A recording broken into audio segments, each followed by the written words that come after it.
नमस्कार मंडळी, आजची रेसिपी चिकन लॉलीपॉप। तर इथे मी 1 किलो चिकनचे लॉलीपॉप घेतले आहे। त्यामध्ये चवीनुसार मीठ, 1 चमचा काश्मीरी लाल तिखट, आलं लसूण आणि थोडासा खायचा रंग घालायचा आहे आणि छानपैकी मिक्स करून घ्यायचा आहे।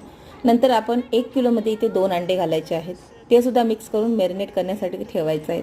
मॅरिनेट करून झाल्यानंतर जेव्हा आपण तळणार आहोत तेव्हा ह्यामध्ये 4 मोठे चमचे कॉर्नफ्लॉवर घालायचं आहे, ते सुद्धा मिक्स करून घ्यायचं आहे। कॉर्नफ्लॉवर छानपैकी मिक्स झाले की अशा पद्धतीने आपण त्याला तेलात तळून घ्यायचं आहे। डायरेक्ट तेलात सोडू नका, एकमेकाला चिपकते। थोडंसं तेलामध्ये गरम झाल्यानंतर ते तेलात सोडायचे आहेत लॉलीपॉप। छानपैकी अलटी-पलटी करत करत कुरकुरीत होईपर्यंत तळून घ्यायचे आहेत। हे पहा मंडळी, कुरकुरीत झालेले आहेत। तर मंडळी, अशा रीतीने सुरीच्या साहाय्याने तुम्ही बघू शकता की ते शिजले आहेत की नाही। तर तयार आहेत आपले चिकनचे लॉलीपॉप। मंडळी, कशी वाटली रेसिपी जर आवडली असेल तर व्हिडिओला लाईक, शेअर आणि सबस्क्राइब